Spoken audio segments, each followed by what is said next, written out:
ये जनता दरबार में आए हैं जो सर हम लोग रोड पर भटक रहे हैं। मेरा बड़ा लड़का लेकिन वो हमसे लोन निकलवा लिया 420 करके और 11 लाख रुपया उसमें वो जमा नहीं किया। को मतलब फंसाने के लिए इस साजिश रच के जक्कनपुर थाना कांड संख्या 481/23 है, उसमें क्या किया कि जो मधुबनी के लिए गाड़ी बुक करवाया किसी दोस्तों नमस्कार, आप देख रहे हैं बहुजन शक्ति बिहार। आपके साथी मैं हूं शिव कुमार। मैं अभी कहीं और नहीं हूं बल्कि बलिगांव थाना क्षेत्र में हूं और दरअसल मैं आपको बताना चाहता हूं क्योंकि पूत जो होता है वह सपूत होना चाहिए बल्कि कपूत नहीं होना चाहिए। दरअसल पातेपुर प्रखंड में एक ऐसी माँ है, एक ऐसे पिताजी हैं जो अपने पूत को कपूत होने के कारण दर दर की ठोकरें खा रहे हैं। कभी जो है से पटना में ठोकर खाते हैं तो कभी अपने जन्मभूमि पातेपुर में ठोकर खाते हैं। तो इसी बीच यह आज बलिगांव थाना अंतर्गत थाना परिसर में यह जनता दरबार में आए थे सीओ साहब से गुहार लगाने के लिए। चलिए हम इनसे जानने की प्रयास करते हैं कि आखिर उन्होंने लगातार अधिकारी और पदाधिकारी के बीच जाकर गुहार क्यों लगा रहे हैं। जी, सबसे पहले आप अपना परिचय बताएंगे।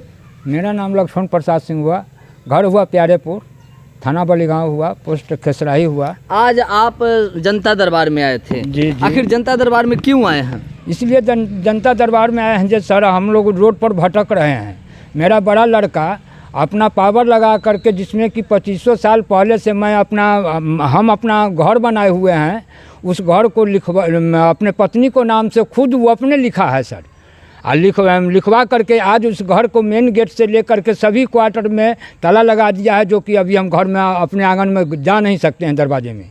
अब मैं रोड पर भटक रहा हूँ। लगाने का वजह क्या हो सकता है? वो कहता है कि जब मेरे पत्नी का ज़मीन है और पत्नी का ज़मीन है। बेटा अगर आपका है तो बेटा का होगा ना, और भी जब तक आपका जिंदगी है तब तक आपका है। तो ऐसा हुआ नहीं ना सर। या तो अभी दोनों हम बूढ़ा बूढ़ी जिंदा हैं, अभी आपके सामने में हैं, और वो अपना पावर लगा करके, पोता का पावर लगा करके वह जमीन अपने पत्नी के नाम से पोता का जो पावर होगा, जो हिस्सा होगा वही ना होगा। हाँ सर, हाँ सर। उस प्लॉट, उस घर में जो शेयर बनेगा वही होगा, बाकी में वो पूरा ताला मारने वाला कौन होता है? पूरे गेट में ताला लगाए हुए कि जो आज अभी हम घर में नहीं जा सकते हैं, आते हैं यहाँ से पटना वापस चले जाते हैं। इस ठंडा में कपड़ा पहनने मिला, उसमें मेरा मोटरसाइकिल है, मतलब घर ही तो है, पूरा दस्तावेज मेरा घर में उसका कोई सामान नहीं, कोई एक चम्मच भी नहीं है उसका, उसमें एक चम्मच भी उसका नहीं है। जो भी घर के अंदर में सामान है वो मेरा है। आप किस पद पर थे? हम zoological survey of India Patna में हम नौकरी करते थे। 2014 में हमने रिटायर किया है।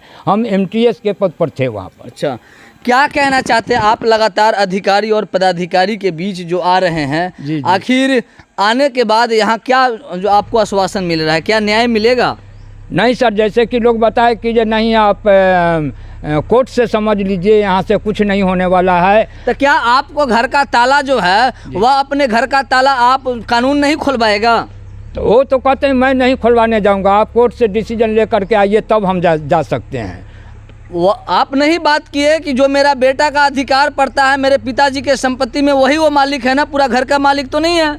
वो कहते हैं कि अब तो लिख दिया, हम क्या करें, दाखिल खारिज उसका हो गया तो जमीन उसका पत्नी के नाम से है। सीओ साहब बोल रहे हैं। सीओ साहब बोल रहे हैं।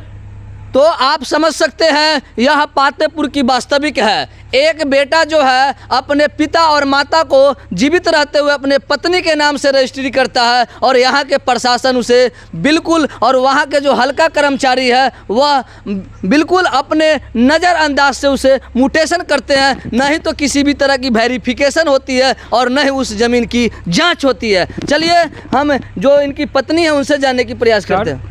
थोड़ा सा ज़मीन जो कि कोई वैल्यू ज़मीन को नहीं है, थोड़ा बहुत जो ज़मीन छोड़ दिया, वो ज़मीन हमने छोटका लड़का को लिख दिया। जो हो सकता है फिर इसको भी लिख देगा तो गांव से बाहर चला जाएगा सर।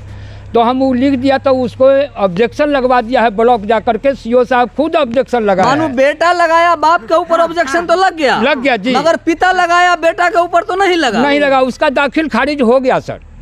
तो आप समझ सकते हैं क्योंकि यह जो कानून है, यह जो व्यवस्था है कितना सक्रिय है और कितना स्पष्ट है, जो आप देख भी रहे होंगे और सुन भी रहे होंगे। जी, आप क्या कहना चाहेंगे? हम कहना चाहते हैं कि मेरा पुतोह जो है वो भी हमको गाली बकती है और बेटा भी ऐसा गाली अभद्र देता है, भोसरी वाला कहता है, माधर चोत कहता है, नहीं रहने देंगे तुम भागो यहाँ से। हमको घर से निकाल देता है। जब हम जाते हैं तो हमको घर से निकाल देता है। हम क्या करें?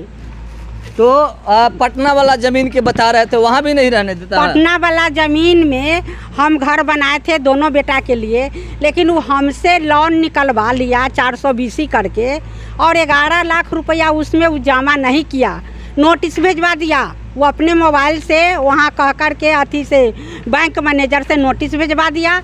तो नोटिस भेजने के बाद वो मैनेजर साहब बोले कि आप अपना ज़मीन, आप अपना पैसा जमा करके निकाल लीजिए, नहीं तो हम नीलाम कर देंगे। तो वो ज़मीन नीलामी करवाने पर पड़ गया, तो हम 11 लाख रुपया दे के वो ज़मीन निकाल दिए। तो रंजीत बोला कि जब तू दे दिया है 11 लाख रुपया तो तुम छोटा बेटा को लिख दो, उसमें मेरा हिस्सा नहीं है। तो हम छोटा बेटा को लिख दिए। अच्छा, तो क्या लिखने से पहले जो है से बड़ा बेटा वो मना कर दिया था कि हमें नहीं चाहिए? नहीं चाहिए, हमको पैसा चाहिए। तो कोई पंचायत वगैरह किया गया था? पंचायत किया गया था, पूरा पंचायत में कोई लिखित हुआ था? लिखित हुआ था पंचायत में कि आप हमको 10 लाख रुपया दे दीजिए और वहाँ का घर ले लीजिए। तो हम लोग उस समय नहीं माने थे। उसके बाद वो बोला कि जो हम तुमको पैसा जब नहीं देगा तुम हमको, तो हम वहाँ से नोटिस करवाएंगे, बोल अथी से मैनेजर से, बैंक से। तो बैंक से नोटिस करवा के तब वो पैसा हमसे ले लिया। चलिए, यहाँ पर जो माता का जो कपूत है, उनके जो भाई हैं, एक छोटे भाई हैं, हम उनसे जुड़ने की प्रयास करते हैं। जी, आप अपना परिचय देंगे? जी, मेरा नाम अमरजीत हुआ, प्यारेपुर के रहने वाले हैं। अभी कुछ आप जो है से मेरे ऑफ कैमरा बात कर रहे थे कि हमारा भाई हमें ही साजिश की तरफ फंसा दिया। जी, हमको ये कुछ दिन पहले की बात है, 2 महीना पहले की बात है। हमको ये पटना में गाड़ी, मेरा ट्रेवल एजेंसी हम खोले हुए हैं, वही से जीवन जीविका हम चलाते हैं। गाड़ी 2 गाड़ी रखे हुए हैं और सब गाड़ी भेजते हैं भाड़ा पर। ये क्या किया कि जो हमको मतलब फंसाने के लिए इस साजिश रच के जक्कनपुर थाना कांड संख्या 481/23 है, उसमें क्या किया कि जो मधुबनी के लिए गाड़ी बुक करवाया किसी अनदर पर्सन से, और मीठापुर ओवर ब्रिज पर वो आदमी बैठा और हमको बोला कि जो एक आदमी और मेरा रीजनल मैनेजर बंगाली टोला गली से बैठेंगे। वहाँ पे ले गया हमको, ले जाके उतर के चल गया बुलाने के लिए। और वहाँ जाके जब हम उसका इंतज़ार करे तो उतर के चला गया। वो काला रंग के बैग रख दिया, उसमें 4 बोतल दारू रख दिया था, एगो देसी कट्टा रख दिया था, 2 गोली रख दिया था। वो सब जक्कनपुर थाना कांड में हम 2 महीना जेल में रहे हैं। 2 महीना जेल के बाद उसका नाम आया, तब हम बाहर निकले और हमको बेल मिला। सब इसी का साजिश किया हुआ है, सारा इसी का साजिश, इसी का साजिश सब किया हुआ है। कैसे मालूम चला कि इन्हीं का साजिश है? ये मालूम चला, कोर्ट में जब डायरी आया ना तो उसका नाम भी आया है, जो कौन कौन किया है। जिस नंबर से हमको फ़ोन किया था, कॉल डिटेल से पता चला है ये साजिश किया है। अभी वहाँ पकड़वाने के लिए हम आईओ पर प्रेशर दिए हुए, डीएसपी एसपी सबके पास गुहार लगा रहे हैं। वो बोले हैं कि जल्दी वो पकड़ा जाएगा। तो क्या चाहते हैं आप? हम सर चाहते हैं कि जो मेरा समस्या का समाधान हो, और मेरा मम्मी पापा जो 2 आदमी साथ में हैं वो बजाबते घर प्यारेपुर में रहे। 2500 साल पुराना इनका मकान बनाया हुआ है और घर से निकाल दिया गया है। हम चाहते हैं कि इन लोग अपने साथ में रहें, और मम्मी पापा जैसे हम बेटा हैं, हम इन लोग को इज्जत करते हैं, सम्मान देते हैं। अभी हम पटना में लेके इनको इधर उधर भटक रहे हैं, इनको रहने के लिए यहाँ रहने नहीं देता है, ताला मारे हुए हैं। क्या आपका भाई आपको साजिश की तरफ फंसा सकते हैं, जेल भेज सकते हैं? क्या आपके मम्मी पापा को सुरक्षित रहने दे सकते हैं? नहीं सर, नहीं रहने दे सकता है, काहे कि हमको ऑलरेडी फंसा चुका है और मारने के लिए भी धमकी देता है, जो कि मोबाइल में अभी हम उसको रिकॉर्डिंग करके रखे हुए हैं। और ये भी बोलता है कि बलिगांव थाना जाएगा तो बलिगांव थाना हमको क्या कर लेगा, अभद्र तरह से गाली दे के हमको बोलता है। बलिगांव थाना को भी वो मोबाइल पे गाली दिया कि वो हमको कुछ नहीं कर सकते, हम नहीं बोल सकते कैमरा पर, ऐसा गाली दिया। आप बताए थे कि आपका जो वहाँ पर घर था जी, उस पर भी लोन उठा लिया गया, सही बात है? हाँ, पटना में जो घर था वो बैंक का नोट ड्यूज दिखाएंगे। मेरे पास नोट ड्यूज है। हाँ। हम जो पैसा जमा बैंक को किए हैं और नोट ड्यूज मैनेजर दिया है वो मेरे पास है। कितना लोन उठाया था? 11 लाख रुपया सर। लोन उनके नाम से था या आपके नाम से? नहीं, मम्मी के नाम से वो जमीन था सर। तो मम्मी से किसी न किसी बहाने हम नौकरी करते थे। हमको गारंटर बना दिया, बोला ना कि मम्मी चलो से एगो हम LIC कराए हैं सोम्या के नाम से, उसमें कुछ साइन करना है। और वहाँ जाके अपना डेरा में ले गया, ले जाके बोला कि जो मैनेजर कुछ बोलता हूँ ना तो तू मम्मी कुछ ना बोलिए, तू साइन खाली कर दी है। हाँ, तो वो हमको मैनेजर पूछे थे कि आपको बेटा ये जो है सो ये ज़मीन पर ले रहे हैं लोन, सो आप क्या कीजिएगा?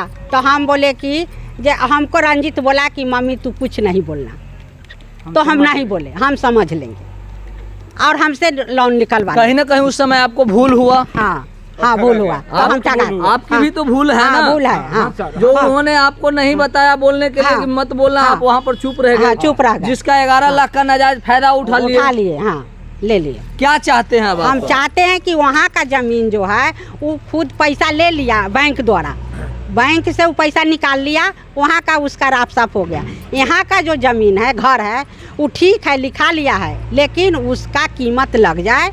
और रास्ता भी हम लिख दिए हैं, वो भी रास्ता उसको दे देंगे आधा आधा।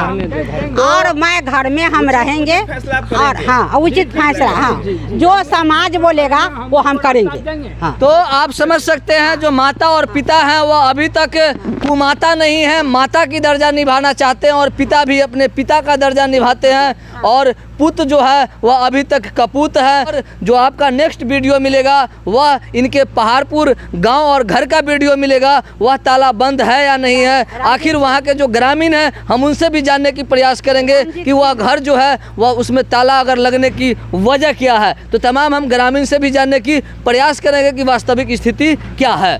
तो आपको जो यह प्रतिक्रिया है आपको अच्छा लगा होगा तो कमेंट बॉक्स में जाकर जो राय है वह राय देंगे और फेसबुक पेज पर फॉलो करेंगे। अगर चैनल को सब्सक्राइब नहीं किए हैं तो सब्सक्राइब और लाइक करेंगे। जय भारत, जय संविधान, जय विज्ञान।